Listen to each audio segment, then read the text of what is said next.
Namaste, yogis. Welcome to 28 days of Namastes. So excited to have you here, joining me on this journey for the month of February. I mean, can you believe that it's already February 1st? Hey, if you're like me and you don't feel like January was really the right time to get all of those new goals checked off your list, you've been eating donuts and not working out because it's cold and rainy, it's okay. I'm here with you.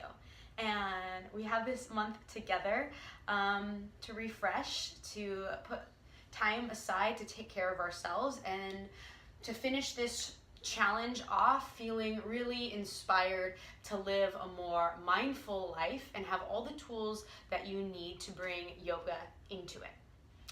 So my intention behind this challenge is not to work out, not to get more flexible or strong or better at our asana, our physical postures of yoga. That may happen. Cool. Congrats if it does. But that's really besides the point. My intention here is that we start to really put a priority on our mental well-being, our mental health, and that we work in and take time and have the knowledge so that we can feel more stable and at peace within ourselves, despite whatever's going on around us, despite what we look like, that we can feel amazing. So let's just let ourselves all get on that same page. We're not gonna see how much weight we lose this month. We're not gonna go on any diets. Because from what I've found, that when we try to diet and lose weight and all these things, it can only be a quick little fad that we are in. And we really have to change our mindset and how we perceive ourselves, that we believe that we're deserving of love, of feeling good about everything that we are, and this beautiful vessel that we've been given. And when we start to have confidence in that, then everything else falls into place. We naturally choose foods that are more nourishing to our bodies, that are easy on our digestive tract, that give us energy. And when we do that, then we have all of the energy and motivation to be more active, to get outside, to do all of the things that we are meant to be doing that bring us joy.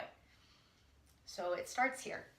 So in March, if you want to lose all the weight that you want and do the paleo, vegan, no gluten shenanigans, like, be my guest. But I would love for the month of February to really just be about taking care of this guy first. So day one, what we're starting with today is a technique called belly breathing. And each day we'll continue to build on these techniques, so that today we'll do belly breathing. You'll wake up tomorrow and do your belly breathing, and then you'll watch the video, and we'll continue on so that by the end of it we have a plethora of things to sprinkle about our day, and you get to choose what works for you and what maybe doesn't resonate. So if you're watching this, that means you're breathing. And if you're breathing, that means you can do yoga. So don't be, confused or think that you need to look a certain way or dress a certain way to be a yogi. Definitely don't need to. So if you're able to watch this, you're already in the perfect place to advance your practice as high as you want to take it. So with belly breathing, what we first want to do is take a comfortable seat. So for me, I'm going to sit on my meditation prop, which is this cute little bolster. But you can just stack some pillows or folded blankets so that when you sit down, your hips are a little bit higher than your knees. And if you're like, Nikki, this is not okay, I have the worst knees and I don't want to sit on the floor, don't worry. We have a couple other options. We can lay on our backs, so just lay down like you're in a shavasana, so the legs are just hip distance apart, flopped open naturally. You'll have nothing behind your head, and then the arms down by your side with the palms facing up. And then our third option, if even just getting down to the floor might be a little bit difficult, or we're working with some injuries or whatever, is to sit on a chair. And you want to take your booty and scoot it to the edge of the chair, plant your feet on floor, flat, hip distance apart. Spine is elongated so that our shoulders stack over the hips and we're not slumped back or arched forward. And then we'll take the chin slightly downward and back of the neck is long. Top of the head reaching the sky. So go ahead, pick which one you want to work with today, and know that whatever you pick today, that doesn't have to be the one you always do forever and ever. And maybe today you need to lay down on your back, and maybe tomorrow you'll sit down in a chair, and then maybe you'll start working and being able to sit cross-legged if that's what works for you. So take your seat. So the thing about the breath, which is so interesting to me, is that it's the only bodily function that happens all on its own. So you may ask, Nikki, why are we learning how to breathe? Because the breath is also the bodily function that we can consciously shape. And when we shape our breath, we in turn shape our energy, and we have a more access to shape our mind, our thoughts, and therefore the direction that our lives are going. Holy moly. Just by shaping our breath, we can change the direction of our lives. So let's go ahead and get going. So wherever you have decided to lay or sit, have your spine be long. And if you're sitting, let's bring the chin slightly downward. That back of the neck is long. And go ahead and relax the muscles in your face, in your jaw, in your fingertips. And for belly breathing, I want you to seal the lips. So we'll start breathing just in and out of the nose. And if your lips are sealed, which they should be, not if your lips are sealed, make sure that your jaw is relaxed. So no clenching of the teeth, let that be relaxed. Even if you need to give your jaw a little massage, make sure the muscles around your neck are relaxed, that your shoulders are dropped back, slightly down and back, so that we have this sense of lift in the heart and the chest, but relaxation in the muscles around the neck and the shoulders, where a lot of us carry tension. I know, I sure do.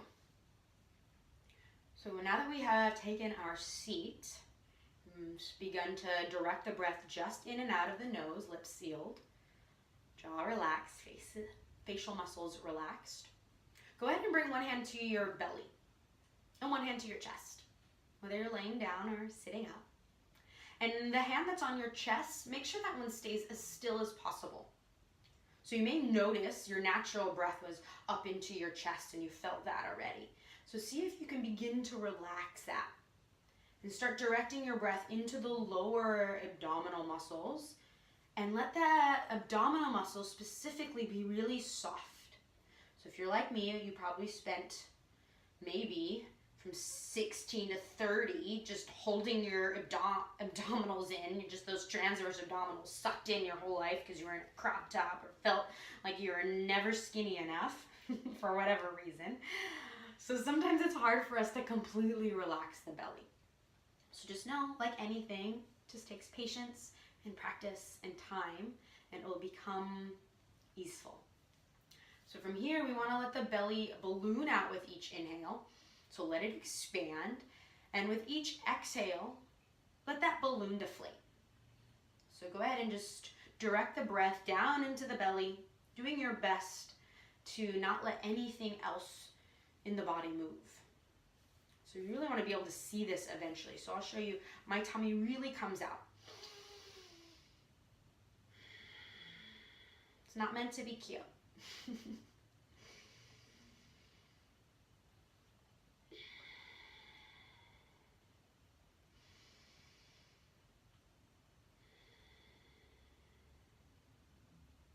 continue like this, breathing in and out of the nose, letting the belly rise and fall.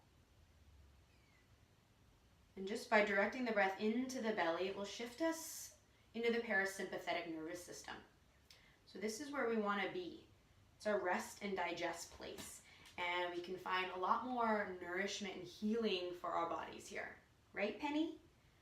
Penny just woke up from her nap. She's going to belly breathe with us. So continue to direct that breath down. And just letting yourself feel really calm.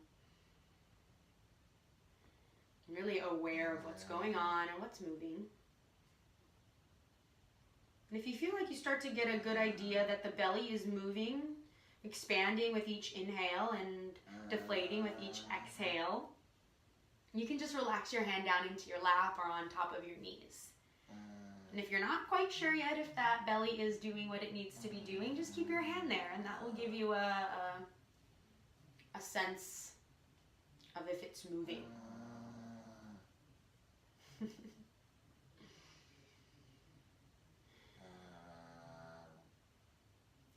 And the next step in belly breathing is that we want to start to lengthen out our exhalations. And so now with the belly breath and longer exhales and shorter inhales, that will produce this langana effect. So langana means to slow down. And when we start to slow that down, we can become even more calm. So if you have a tendency to breathe really shallow up into the chest all day long as you get stressed out, continue to do that even more, which produces more anxiety, more tension, more feelings of overwhelm. I know, baby, I know. It becomes really, really difficult to do anything without this sense of anxiety. And then we go to bed at night with this shallow breathing and we can't fall asleep, and makes it really difficult to wake up feeling energized to live out our purpose for the next day. So if that's you, this lengthening the exhalation out will be really helpful. So start to let the breath seep out of the nose rather than quickly being expelled out of the nose. So just start to let it just really take its sweet ass time getting out until it's all out completely. So in fact, we'll go ahead and count the breath now. So exhale the breath you're on out completely. And now take an inhale for 3, 2, 3. Exhale for 6, 2, 3, 4, 5, 6. Inhale to 3, belly expands. Exhale to 6, 2, 3, 4, 5, 6. Inhale, 2, 3. Exhale, 2, 3, 4, 5, 6. Count yourself through 5 more rounds on your own. And if this 3-6 count ratio feels a little long, then you can make it just 2 to 4. What the ratio is 1 to 2 ratio.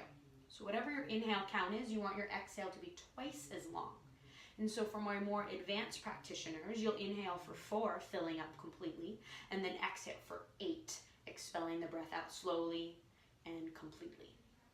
Take about 2 or 3 more rounds with whatever ratio serves you best today, and know that will get more easeful with time. We never want our breath to feel stressful or straining, so if lengthening the breath out for a longer period of time causes any overwhelm or any short in between breaths, then we know we've pushed ourselves too far. So find that sweet spot.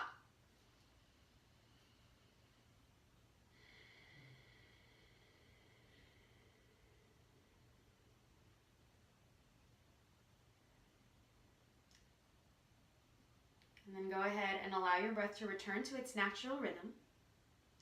And what I want you guys to do from here on out is to wake up every single day. And this can be done laying down in bed, or you can wake up and take a seat wherever you like. And I want you to take 10 belly breaths with that 1 to 2 ratio. So either inhaling for 4, exhaling for 8, or something that serves you better, breathing down into the belly. And we'll just keep layering on top of that so that by the end of this 28 days of Namastes, you have 28 tools and techniques to keep you mindful, calm, vibrant, energized throughout your day. So that's all, you guys. Thank you for joining me. If you have any questions or any comments, just send me a message below and I will for sure get back to you. Other than that, have a beautiful, calming rest of your day, and I'll see you back here tomorrow. Namaste, yogis.